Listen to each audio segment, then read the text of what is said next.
L'illusion de la gentillesse. La gentillesse est une des plus belles qualités humaines. Mais comme toutes les forces mal comprises, elle peut se retourner contre celui qui la porte. Depuis l'enfance, on t'a appris à être gentil, à partager, à comprendre, à pardonner. Tu l'as fait naturellement, avec le cœur. Mais un jour, tu as compris que dans un monde où beaucoup prennent sans rendre, ta bonté devenait une faiblesse. Le problème n'est pas la gentillesse, c'est ce qu'on en fait. La société glorifie le soi gentil parce qu'elle y voit un gage de paix. Mais souvent, derrière cette paix apparente, il y a une soumission déguisée. On te félicite d'être compréhensif alors que tu t'oublies. On te remercie d'être calme alors que tu étouffes. Et peu à peu, ton altruisme devient un réflexe, non un choix. Tu n'agis plus par bonté, mais par peur de décevoir. Marc Aurèle disait « Fais le bien, mais avec discernement, car ce qui manque de raison cesse d'être une vertu. » C'est là que tout se joue. La bonté cesse d'être une force dès qu'elle n'est plus guidée par la conscience. Quand tu es gentil pour éviter le conflit, tu n'es plus bienveillant, tu es docile. Quand tu pardonnes pour ne pas perdre quelqu'un, tu n'es plus aimant, tu es dépendant. Et quand tu souris pour ne pas déranger, tu n'es plus paisible, tu es éteint. Les stoïciens voyaient la gentillesse comme une vertu active. Ce n'était pas un acte de faiblesse, mais de maîtrise. Être bon pour eux signifiait agir selon la raison et la justice, pas selon la peur. Sénèque écrivait « Celui qui veut être aimé de tous finit par n'aimer personne, pas même lui-même, car vouloir plaire, c'est renoncer à être vrai. » La vraie gentillesse n'est pas celle qui dit toujours « oui », mais celle qui sait dire « non » sans haine. Elle ne cherche pas à être aimée, elle cherche à faire le bien, même si ce bien déplaît. Elle est droite, calme, lucide. Elle ne s'adapte pas à la médiocrité, elle l'élève ou elle s'éloigne. Mais pour beaucoup, cette lucidité fait peur, parce qu'elle demande du courage. Le courage de décevoir, le courage de poser des limites, le courage d'être mal compris sans se justifier. C'est ce que les stoïciens appelaient la bonté forte, celle qui agit selon la vertu, non selon la peur du regard des autres. La gentillesse sans conscience est un piège. Elle attire les manipulateurs, les profiteurs, les âmes incomplètes qui cherchent à puiser leur équilibre dans ta lumière. Et pendant que tu crois apaiser le monde, tu le laisses t'envahir. Un jour, tu devras choisir, être gentil pour être aimé ou être juste pour être en paix.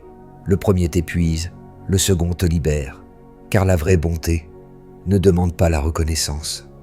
Elle ne s'excuse pas d'être ferme. Elle ne tremble pas devant l'ingratitude.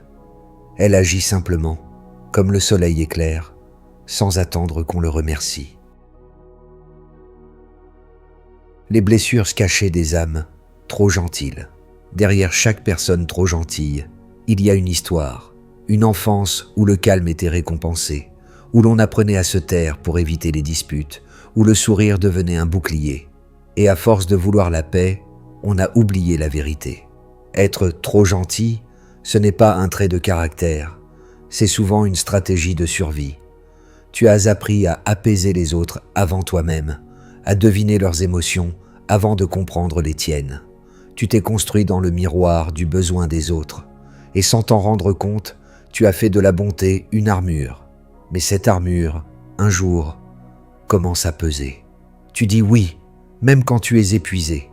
Tu écoutes ceux qui ne t'écoutent jamais, t'écoutent jamais. Tu comprends ceux qui te blessent, et tu pardonnes avant même qu'on s'excuse. Parce que quelque part, tu as peur. Peur de décevoir, peur d'être abandonné, peur d'être vu comme égoïste. Sénèque disait « Le pardon est vertu quand il vient du calme, mais faiblesse quand il vient de la peur. » Et c'est là que le cœur trop bon se trahit lui-même. Il ne pardonne plus par grandeur, mais par crainte de perdre l'amour des autres. Il donne pour être accepté, non par pureté. Il se sacrifie au nom de la paix, une paix qui n'existe que pour les autres. Le besoin d'être aimé est l'une des plus grandes blessures humaines. Et c'est cette blessure qui fait des âmes gentilles des proies silencieuses. Elles attirent ceux qui prennent, parce qu'elles ne savent beaucoup pas dire non. Elles justifient les injustices, parce qu'elles ont peur du vide. Elles s'épuisent à sauver ceux qui ne veulent pas être sauvés, parce qu'elles confondent compassion et dépendance.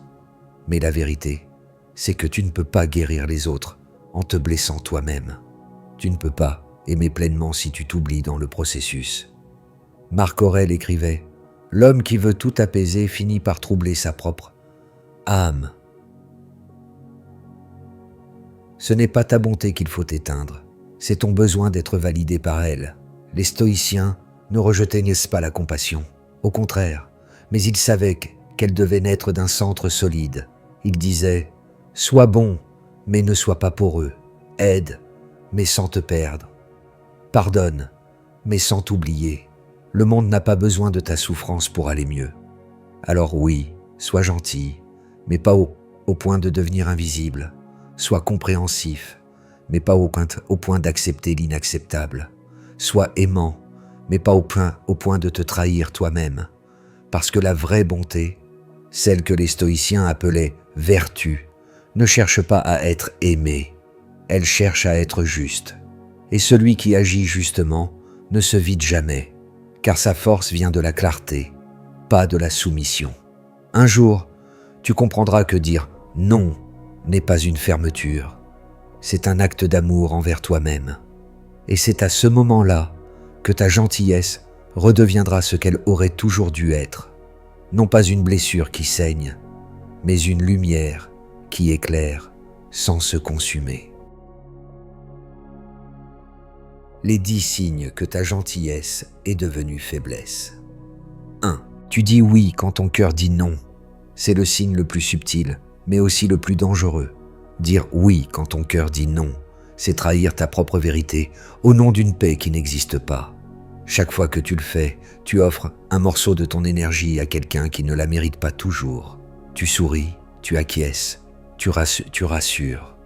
Mais à l'intérieur, quelque chose se rétracte, se crispe, se tait.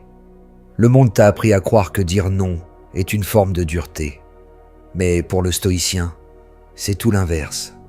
Dire non, quand il le faut, c'est respecter la nature des choses, et la tienne avant tout.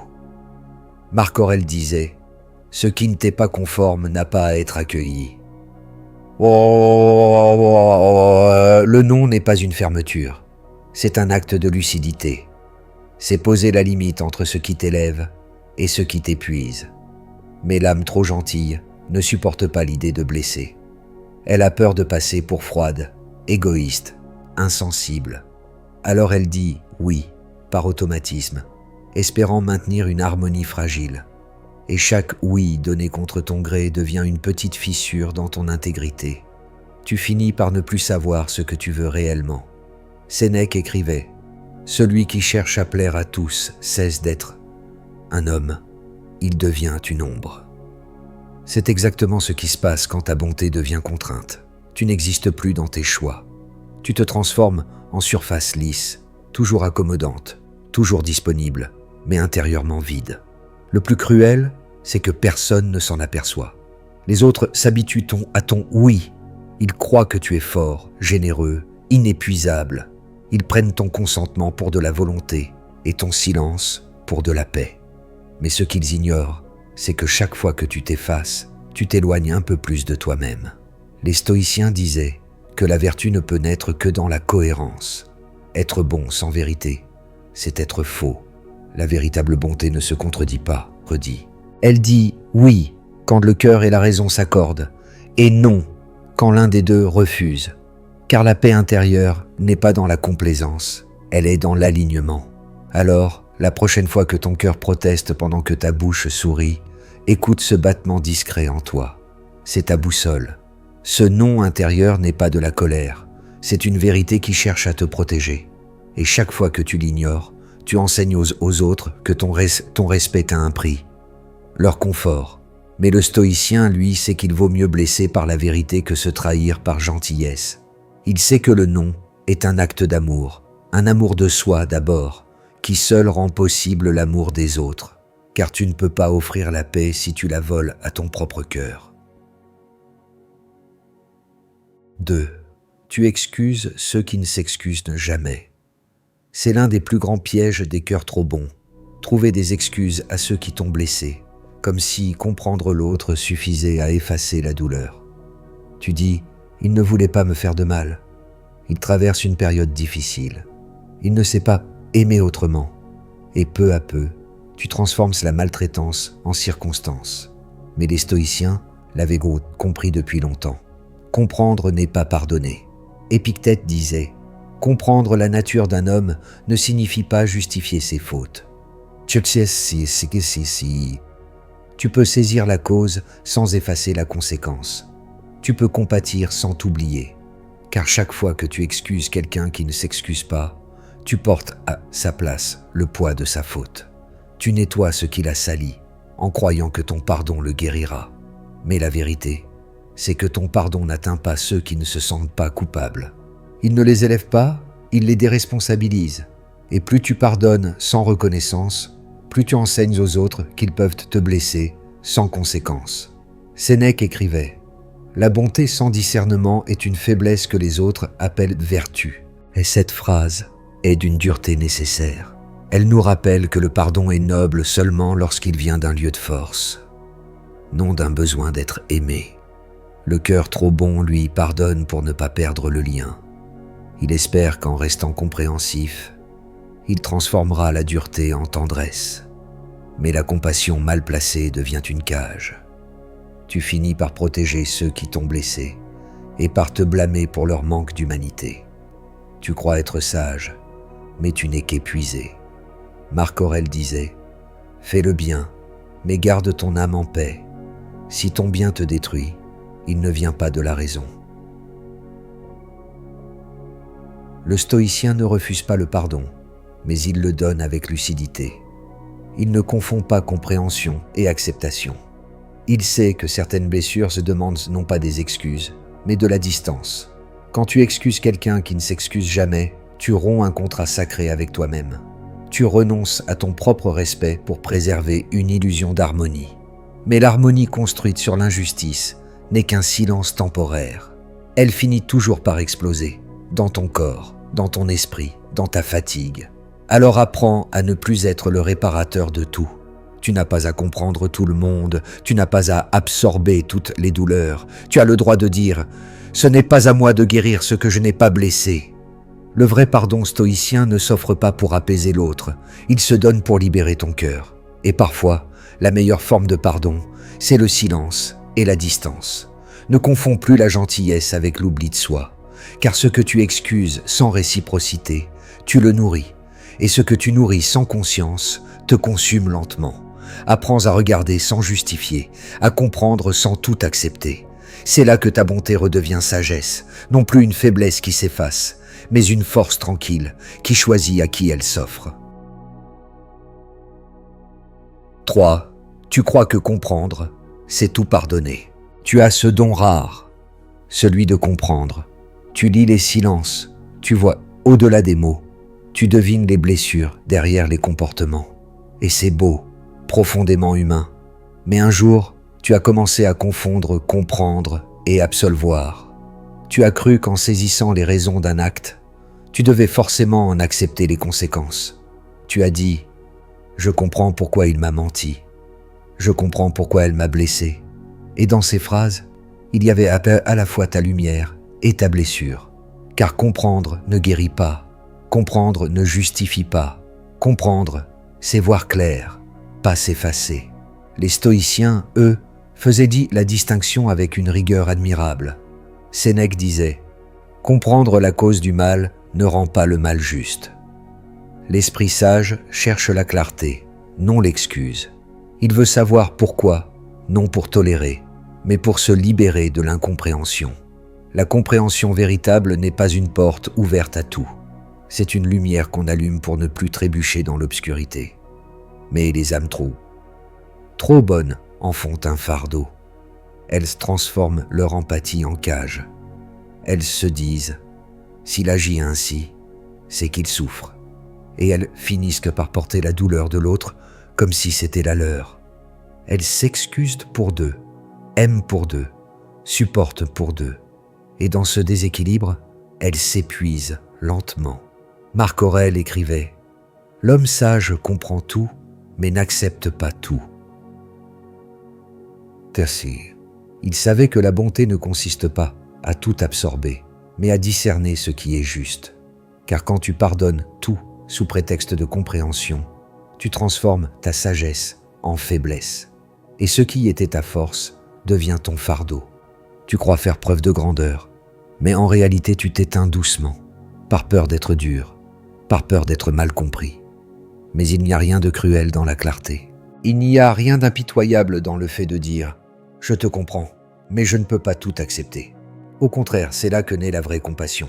Les stoïciens appelaient déjà cela l'amour lucide. Aimer sans se mentir, voire sans juger, mais sans tolérer l'injustice. Car l'amour qui ne connaît pas la limite devient servitude, et la gentillesse sans discernement devient un poison lent. Alors, cesse de croire que comprendre, c'est tout excuser. Comprendre, c'est savoir où commence la responsabilité de l'autre et où s'arrête la tienne. C'est poser les mots justes. Je vois ta douleur, mais je ne t'autorise pas à blesser avec. C'est refuser la confusion entre empathie et soumission. Le stoïcien ne ferme pas son cœur, il le garde clair. Il sait que la vraie sagesse consiste à aimer avec mesure, comme on tend la main à quelqu'un qui tombe, sans tomber soi-même. Alors comprends, mais reste droit, vois, mais reste ferme, car comprendre, ce n'est pas tout pardonner, c'est choisir de ne plus souffrir inutilement. 4. Tu prends la responsabilité du mal-être des autres. C'est un fardeau invisible, mais terriblement lourd, celui de porter le poids que les autres refusent d'assumer. Tu entends un soupir, tu ressens une tension, et ton premier réflexe est de te demander « Qu'ai-je fait de mal ?» Tu crois que leur colère te concerne, que leur tristesse est ton échec, que leur silence est ta faute. Ce réflexe ne vient pas de la vanité, il vient de la peur. La peur d'être à l'origine du malheur d'autrui, la peur d'être rejeté, la peur de ne pas être assez. Alors tu t'excuses sans raison, tu t'adaptes sans qu'on te le demande, tu t'efforces d'apaiser ce qui ne dépend pas de toi. Et à force, tu t'épuises à réparer des âmes qui ne t'ont jamais confié cette mission. Marc Aurèle disait « Chacun porte son propre fardeau. Vouloir le prendre à sa place, c'est lui voler sa leçon. » Asso. Cette phrase contient toute la sagesse stoïcienne. Car en portant les peines des autres, tu les empêches d'apprendre à les comprendre. Tu crois faire preuve de bonté, mais en réalité tu dérobes à l'autre la responsabilité de sa croissance. Les âmes trop gentilles sont souvent hyper responsables. Elles ressentent tout, absorbent tout, comme si le mal-être des autres devenait une dette à rembourser. Mais le monde ne t'a pas nommé gardien des émotions d'autrui.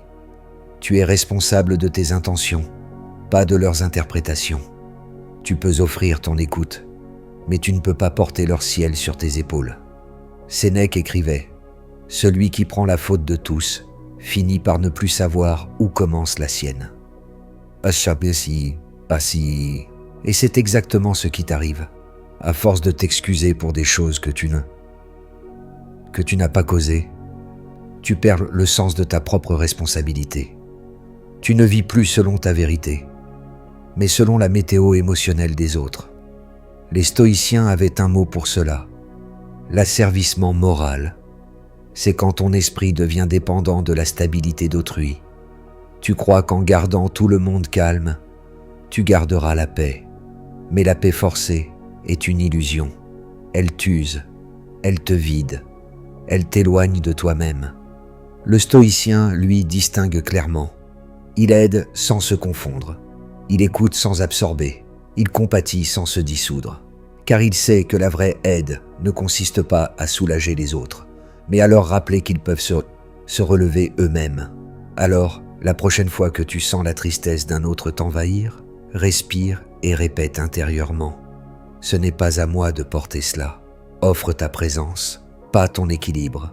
Offre ta compréhension, pas ton énergie. Le monde a besoin de cœurs bons, mais pas de cœurs épuisés. Car tu ne peux pas sauver quelqu'un qui confond ton empathie avec un refuge. Et tu ne peux pas construire ta paix sur les ruines de celle des autres. Être gentil, ce n'est pas tout porter. c'est savoir ce qui t'appartient et laisser le reste là où il est. C'est cela, la bonté stoïcienne. Aimer sans se sacrifier, aider sans se perdre, et comprendre que la vraie force, c'est de rester en paix, même quand les autres s'agitent. 5. Tu t'épuises à sauver ceux qui ne veulent pas être sauvés. C'est l'un des cercles les plus cruels dans lesquels tombent les âmes trop gentilles. Tu vois quelqu'un souffrir, tu ressens son désarroi, et tout ton être veut agir. Tu veux l'aider, le guider, lui tendre la main, parfois même le porter. Mais ce que tu ne vois pas tout de suite, c'est que certains ne cherchent pas à être sauvés. Ils cherchent à être secourus, encore et encore, sans jamais se relever. Tu t'impliques, tu conseilles, tu pardonnes, et malgré tout, rien ne change. Tu recommences, pensant que cette fois sera la bonne. Mais chaque effort devient une goutte dans un puits sans fond. Tu t'épuises à vouloir ramener à la lumière ceux qui s'accrochent à leur obscurité. Marc Aurèle écrivait « Tu peux montrer la voie, mais tu ne peux pas marcher à la place de l'autre. » Cette phrase résume tout. La bonté authentique ne consiste pas à sauver, elle consiste à inspirer. Aider quelqu'un ne signifie pas l'empêcher de tomber, mais lui apprendre à se relever. Et si tu refuses de le laisser tomber, tu lui voles sa responsabilité et tu te condamnes à tomber avec lui. Les stoïciens savaient qu'on ne peut pas transformer quelqu'un qui refuse de se transformer lui-même. Ils considéraient la souffrance comme une école. Personne ne peut apprendre à la place d'un autre. Sénèque disait « L'homme qui veut guérir sans effort ne veut pas guérir. » Et pourtant, les cœurs bons ont du mal à l'accepter cela. Ils confondent l'amour avec le sauvetage, la compassion avec l'épuisement. Tu te dis, s'il voit combien je tiens à lui, il changera. Mais ce n'est pas de ton amour qu'il a besoin, c'est de sa propre volonté. Tu ne peux pas insuffler la lumière à quelqu'un qui s'est habitué à vivre dans la pénombre. Et à force d'essayer, c'est toi qui t'éteins. Tu deviens l'encre qui empêche le navire de couler, mais aussi celle qui t'empêche de naviguer. Tu ne vis plus ta vie. Tu la consacres à éteindre les incendies des autres. Tu n'as plus le temps de te reconstruire, car tu es trop occupé à reconstruire ceux qui détruisent. Le stoïcien, lui, pratique ce qu'ils appelaient la bienveillance lucide. Il tend la main, mais il ne force pas. Il aide quand l'autre avance et s'éloigne quand l'autre s'enfonce volontairement. Non par indifférence, mais par respect de la nature des choses. Car parfois, la souffrance est un chemin que chacun doit parcourir seul. Alors arrête de te battre contre la volonté des autres. Tu n'as pas échoué parce que tu n'as pas réussi à sauver quelqu'un. Tu as simplement compris que ce n'était pas ton rôle. Tu n'as pas été trop bon. Tu as été trop persistant. Et la bonté n'exige pas la persistance, elle exige la clarté. Le jour où tu apprendras à laisser partir ceux qui refusent de se relever, tu comprendras ce qu'est la vraie paix. Aimer, ce n'est pas se sacrifier pour les autres. C'est croire qu'ils peuvent se sauver eux-mêmes. Et parfois, le plus grand acte d'amour, c'est de s'éloigner sans rancune, en laissant la vie leur enseigner ce que toi, tu ne pouvais pas. 6. Tu crains de décevoir plus que d'être trahi. C'est une peur silencieuse, presque invisible, celle de décevoir. Tu veux être juste, aimant, présent, et cette intention est belle, mais parfois, elle devient une prison. Tu fais tout pour ne pas froisser, pour ne pas blesser, pour ne pas être celui ou celle qui dérange. Et peu à peu, tu commences à préférer être trahi plutôt que d'avoir à dire non. Tu acceptes les comportements injustes, tu excuses les oublis, les manques, les absences, parce que tu veux garder l'harmonie. Tu crois que la déception des autres est un échec personnel. Mais ce que tu ne vois pas, c'est que cette peur te dévore de l'intérieur. Marc Aurèle disait « Ne laisse pas le jugement des autres te voler ton devoir envers toi-même. » Et c'est exactement ce qui se produit quand tu vis pour ne pas décevoir. Tu construis ta bonté comme un masque, non comme une expression de ton âme. Tu deviens prévisible, contrôlé, inoffensif. Tu ne blesses personne, certes, mais tu ne vis plus vraiment non plus. Les stoïciens distinguaient la gentillesse authentique de la gentillesse stratégique. La première vient du cœur, la seconde de la peur. Quand tu dis oui pour être aimé, quand tu restes calme pour être accepté, tu n'agis plus selon la vertu, mais selon le besoin d'approbation. Et ce besoin t'attache plus solidement qu'une chaîne. Sénèque écrivait « Celui qui veut plaire à tous perdra le respect des sages et nourrira l'audace des faibles. » La phrase est dure, mais vraie, car ta peur de décevoir attire ceux qui ne cherchent pas à te respecter, mais à t'utiliser. Ils voient ta douceur. Ils sentent ton besoin d'être accepté. Et ils s'y glissent doucement pour en tirer profit. Et toi, par bonté, tu les laisses faire, jusqu'à ce qu'il ne te reste plus rien à donner. Le paradoxe, c'est que cette peur de décevoir te conduit inévitablement à être déçu, car on finit toujours par trahir ce qu'on trahit en soi. Tu offres ton temps, ton énergie, ton pardon, et tu t'étonnes ensuite que les autres ne t'aiment pas de la même manière. Mais comment pourraient-ils ? Tu ne leur as jamais appris à te respecter. Tu leur as appris que ta paix valait moins que leur confort. Le stoïcien, lui, ne cherche pas à plaire. Il cherche à être en accord avec la raison. Il sait que décevoir n'est pas un crime, mais parfois un acte d'amour véritable. Car la vérité déçoit toujours ceux qui vivent dans l'illusion. Dire non peut briser un lien, mais dire oui par peur le détruit encore plus lentement. Alors cesse de craindre la déception. Ceux qui t'aiment vraiment ne seront pas détruits par ta franchise. Ils te comprendront, même s'ils sont blessés, et ceux qui t'en voudront de poser des limites ne t'ont jamais aimé. Ils t'ont seulement utilisé.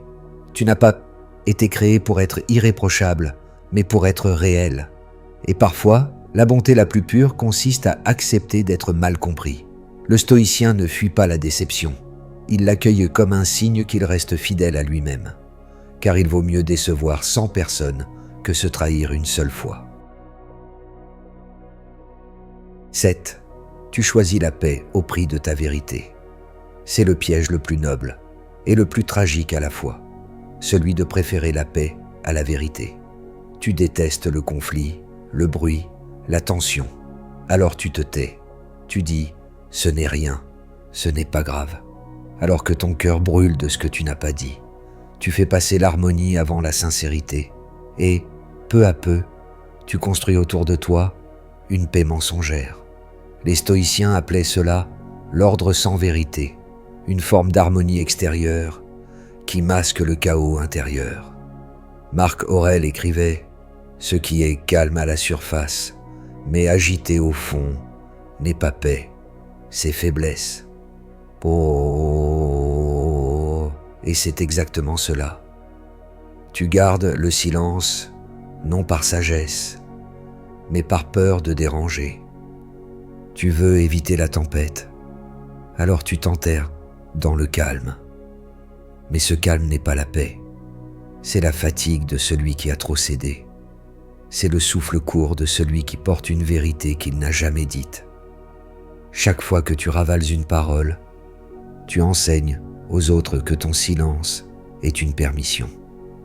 Chaque fois que tu choisis l'harmonie plutôt que la justesse, tu sacrifies un peu de ton âme pour acheter la tranquillité des autres. Sénèque disait « Celui qui tait la vérité par peur du trouble devient l'artisan du mensonge ». Et cette phrase, si sévère, n'est pas une condamnation, c'est un avertissement. Car le monde a besoin de douceur, oui, mais pas de mensonges polis. Le stoïcien sait que la vérité, même douloureuse, est plus juste qu'une paix construite sur la peur. Tu crois protéger les autres de la souffrance, mais tu ne fais que retarder leur prise de conscience. Tu crois apaiser la relation, mais tu ne fais qu'empêcher la clarté. Car il n'y a pas de lien réel sans vérité, et il n'y a pas de paix durable sans lumière. Les âmes trop gentilles deviennent expertes dans l'art du silence. Elles sourient pour ne pas froisser. Elles se taisent pour ne pas blesser. Elles rient pour masquer la blessure. Mais à l'intérieur, elles hurlent doucement. Leur paix devient une façade et leur bonté une lente disparition. Le stoïcien, lui, ne cherche pas à éviter le conflit. Il cherche à le purifier. Pour lui, dire la vérité avec calme vaut mieux que se taire avec rancune. Car la vérité dite sans colère libère, tandis que le silence retenu empoisonne. Alors, parle, non pas pour vaincre, mais pour être vrai. Exprime ce que ton âme sait juste, même si cela rompt une fausse harmonie. Car ce que tu perds en tranquillité extérieure, tu le gagnes en paix intérieure. La douceur n'est pas l'absence de confrontation, c'est la capacité de rester juste, même dans la tension. Et ta vérité n'est pas une arme, c'est une lumière qui ne détruit pas, mais qui révèle. Le stoïcien choisit la paix, mais jamais au prix de la vérité. Car il sait que la paix sans vérité n'est pas de la sagesse, c'est de la peur déguisée en vertu. Alors choisis, veux-tu être calme ou vrai? Et quand tu comprendras que la vérité bien dite, c'est la seule paix possible, tu n'auras plus besoin de choisir entre les deux. 8. Tu confonds empathie et effacement.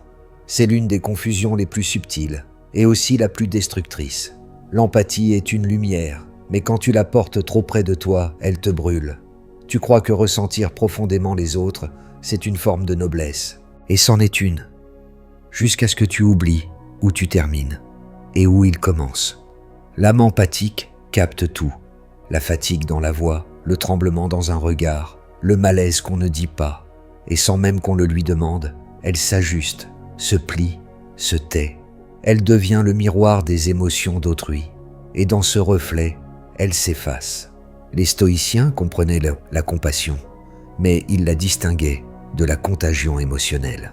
Épictète disait « Ce n'est pas parce que tu ressens la douleur de l'autre que tu dois en souffrir toi-même. » L'empathie véritable ne consiste pas à absorber, mais à observer sans se perdre. Elle comprend sans se dissoudre. Elle soutient sans se soumettre. Mais quand ta gentillesse devient faiblesse, tu crois que ressentir, c'est porter. Tu crois que compatir, c'est endurer. Et tu finis par confondre la bonté avec la disparition de soi. Tu n'es plus une présence, tu deviens une éponge. Et ce que tu appelles empathie n'est plus qu'un sacrifice lent et silencieux. Sénèque écrivait « Il n'est pas juste de se noyer avec celui qu'on veut sauver. » Et pourtant, c'est ce que font les cœurs trop bons. Ils plongent dans la souffrance d'autrui en espérant que leur lumière suffira à éclairer les deux. Mais la lumière qui ne se protège pas finit toujours par s'éteindre. Tu crois être aimant, mais souvent tu n'es qu'épuisé. Tu crois être utile, mais tu entretiens la dépendance. Car à force de tout ressentir, tu deviens la source d'un équilibre qui ne t'appartient pas. Le stoïcien, lui, pratique ce qu'on pourrait appeler l'empathie ferme. Il écoute sans absorber. Il aide sans se confondre. Il comprend la douleur, mais il garde la distance nécessaire pour rester juste. Car la sagesse, c'est la chaleur maîtrisée, jamais la brûlure. Tu n'as pas été créé pour être le réceptacle des émotions du monde. Tu as été créé pour apprendre à aimer sans te dissoudre. Et aimer, ce n'est pas souffrir avec, c'est éclairer sans s'éteindre. Alors, rappelle-toi, être empathique ne signifie pas dire oui à tout, ni porter les fardeaux des autres. Cela signifie voir, comprendre, accueillir et garder ton centre intact. Marc Aurèle disait « Sois comme la flamme, elle éclaire tout autour d'elle, mais elle ne se consume que d'elle-même. » C'est cela, la véritable empathie, une bonté consciente, lucide, équilibrée, celle qui ne cherche pas à tout ressentir, mais à tout comprendre, sans jamais cesser d'exister. 9. Tu ressens la culpabilité d'exister différemment.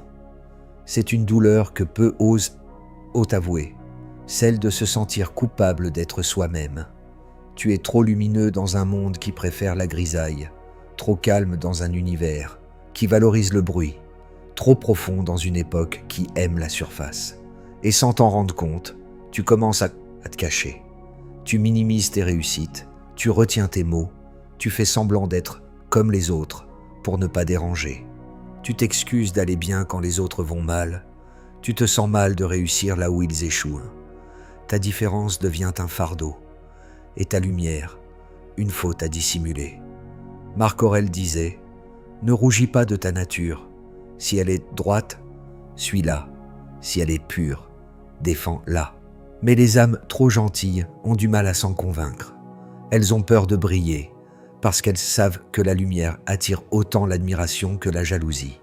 Alors elles réduisent leur flamme pour ne pas provoquer l'envie, elles rentrent leur grandeur pour ne pas heurter la fragilité d'autrui. Et peu à peu, elles s'effacent sous prétexte d'humilité. Mais ce n'est pas de l'humilité, c'est de la culpabilité déguisée. Une culpabilité née du regard des autres, de cette idée fausse selon laquelle exister pleinement, c'est prendre trop de place. Pourtant, le monde n'a jamais été blessé par la lumière sincère. Seuls ceux qui vivent dans l'ombre s'en plaignent. Aïnien.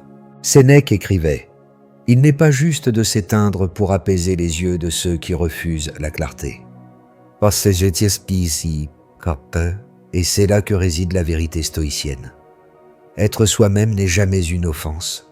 Ce qui offense, c'est la vérité que ton existence reflète chez ceux qui n'osent pas vivre la leur. Mais parce que tu es bon, tu culpabilises. Tu veux que tout le monde se sente à l'aise autour de toi. Alors tu t'adaptes, tu t'excuses, tu t'éloignes de ta propre puissance pour ne pas faire d'ombre. Et à force, tu oublies que ta lumière, c'est précisément ce qui éclaire le chemin de ceux qui te jugent. Les stoïciens enseignaient la tranquillité d'être, ce calme profond qui naît quand tu cesses de chercher l'approbation. Marc Aurèle écrivait encore « Sois content d'être ce que la nature t'a fait. Les autres feront ce qu'ils font. » C'est une leçon de liberté. Tu n'as rien à prouver, rien à réduire, rien à cacher. Ta bonté n'est pas une erreur. Ta différence n'est pas une menace. Et si ton existence dérange, c'est peut-être parce qu'elle rappelle aux autres qu'ils ont renoncé à la leur. Alors, ne t'excuse plus d'être vrai. Ne t'excuse plus d'aller bien. Ne t'excuse plus d'avoir trouvé la paix dans un monde agité. Le stoïcien ne cherche pas à briller, mais il ne s'éteint pas pour autant. Il vit avec clarté, sans peur d'être vu, sans honte d'être entier. Car la plus grande bonté que tu puisses offrir au monde, c'est de lui montrer qu'on peut être lumineux sans arrogance, fort sans violence, et vrai sans culpabilité. 10. Tu appelles loyauté ce qui n'est que dépendance émotionnelle. La loyauté est une vertu rare, mais entre des mains trop généreuses, elle devient une chaîne. Tu restes fidèle à des personnes, à des liens, à des promesses qui ne te ressemblent plus.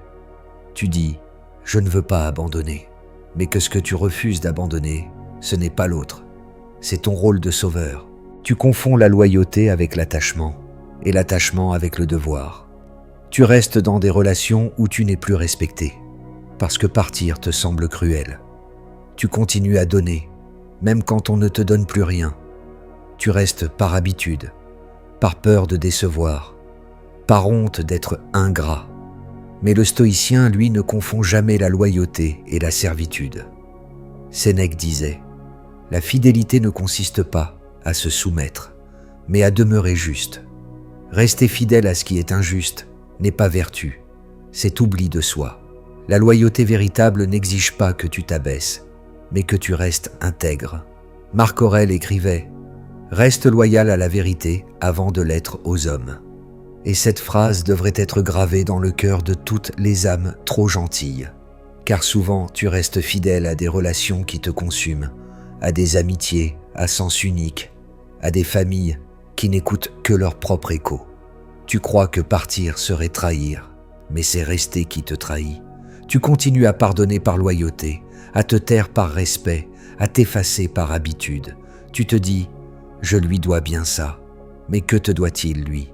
La loyauté ne peut pas être unilatérale, sinon elle devient servitude. Et ce que tu appelles fidélité n'est souvent qu'une peur, celle d'être seul. Les stoïciens voyaient dans l'attachement aveugle une des plus grandes causes de souffrance. Épictète disait « Ne t'attache pas à ce que tu ne peux pas contrôler. Aime, mais librement. » Cela ne veut pas dire aimer moins, cela veut dire aimer avec clarté. Rester par habitude, ce n'est pas aimer, c'est craindre.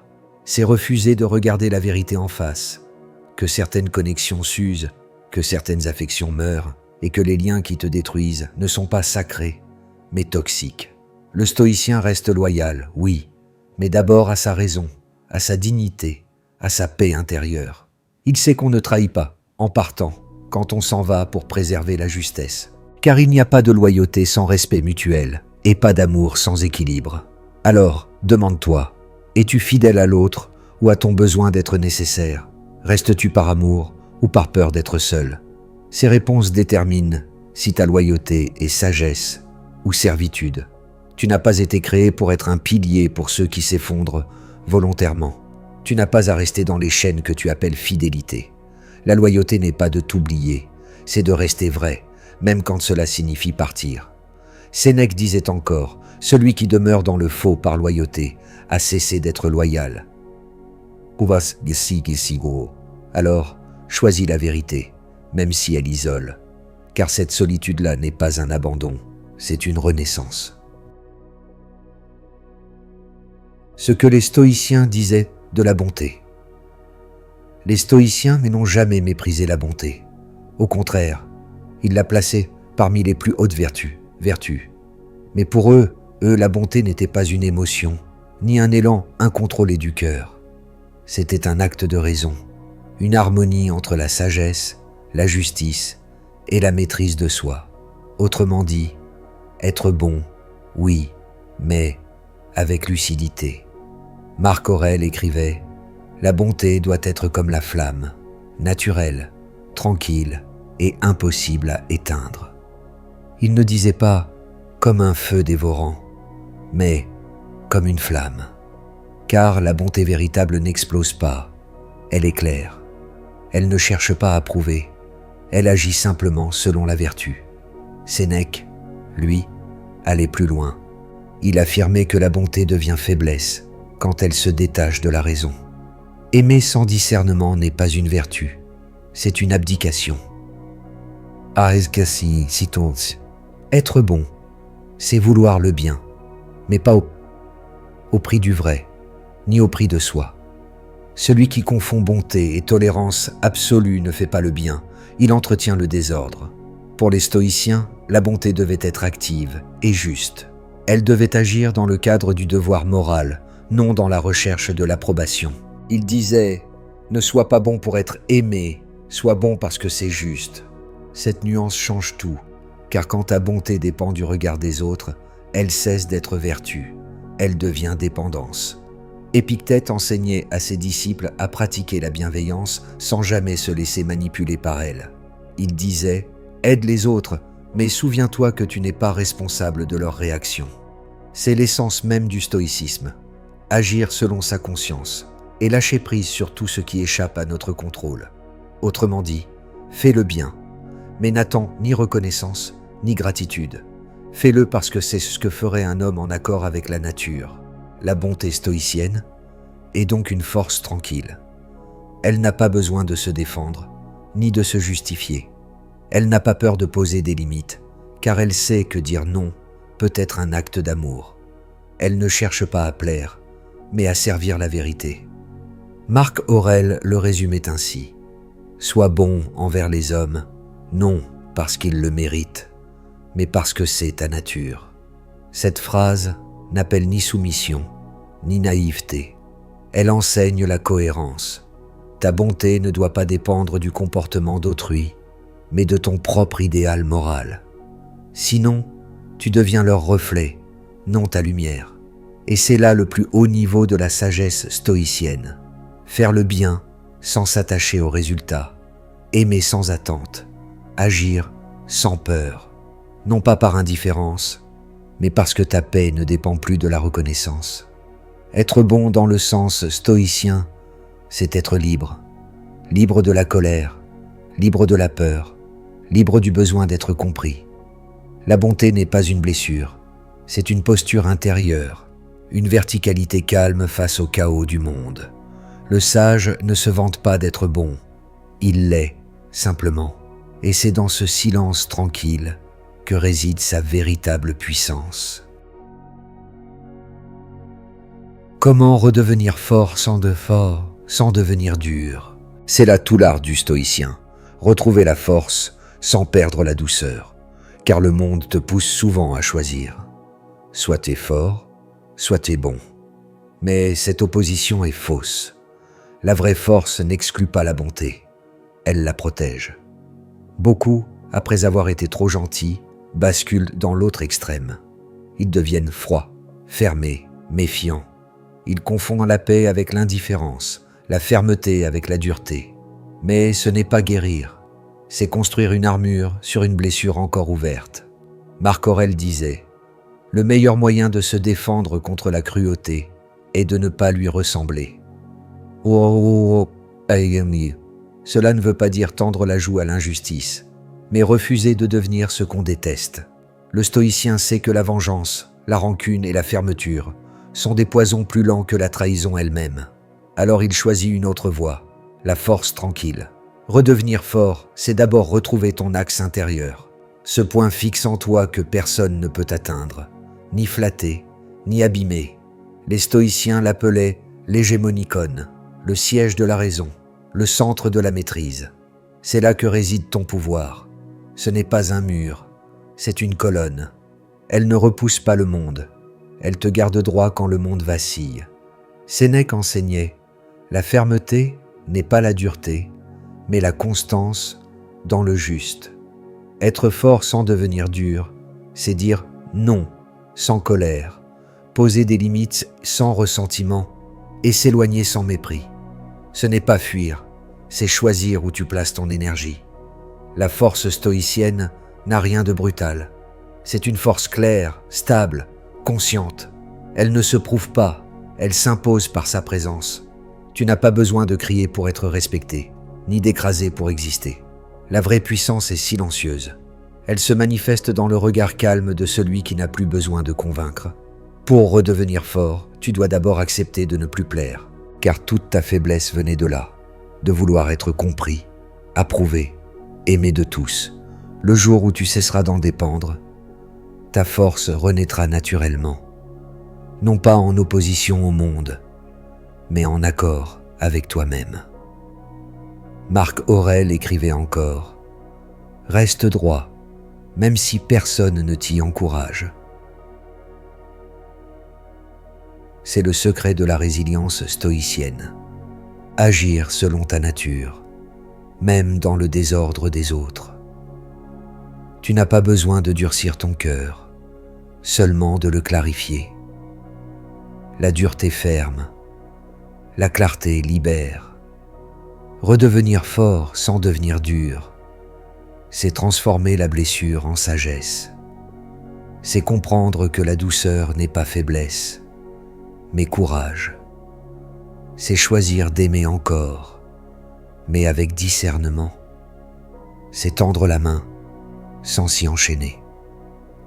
La gentillesse stoïcienne, c'est celle du guerrier pacifique. Il n'élève pas la voix, il élève l'âme. Il agit sans haine, mais sans peur. Il marche au milieu du bruit avec la sérénité de celui qui sait où il va. Et c'est dans ce calme invincible que réside la plus belle des forces, celle d'un cœur doux que le monde n'a pas réussi à endurcir. Sois bon, mais indestructible. Sois bon, mais pas naïf. Sois calme, mais pas silencieux. Sois compatissant, mais pas sacrificiel. Car la bonté sans force se détruit, et la force sans bonté détruit les autres. Les stoïciens l'avaient compris mieux que quiconque. Le monde a besoin d'âmes fortes et justes, pas de cœurs fatigués qui confondent amour et oubli de soi. Marc Aurèle disait « L'homme bon ressemble à un rocher. Les vagues se brisent contre lui et il demeure immobile. Être bon, c'est cela. Non pas plaire à tous, mais rester droit au milieu du tumulte. Tu n'as pas à t'excuser d'avoir un cœur pur, mais tu dois apprendre à le protéger, car ta lumière n'a de sens que si elle éclaire encore, pas si elle se consume. Le stoïcien agit avec douceur, mais cette douceur n'est pas faiblesse. C'est une discipline, une conscience, une posture. Il aide sans se perdre, aime sans se nier, Pardonne sans s'effacer. Ne confonds plus la paix avec la passivité. La vraie paix demande du courage. Elle te pousse à dire non, à t'éloigner, à mettre fin à ce qui détruit ton équilibre. C'est un acte d'amour envers toi-même et envers la vie. Alors, sois bon, mais que ta bonté soit ferme, que ta douceur ait des racines, et que ton silence soit un choix, jamais une fuite. Sois le calme au milieu du bruit, la clarté au milieu du doute, la force au milieu du chaos. Car le monde ne manque pas de gentillesse, il manque de gentillesse forte, celle qui voit clair, agit juste et reste droite, même seule. Sois bon, mais indestructible.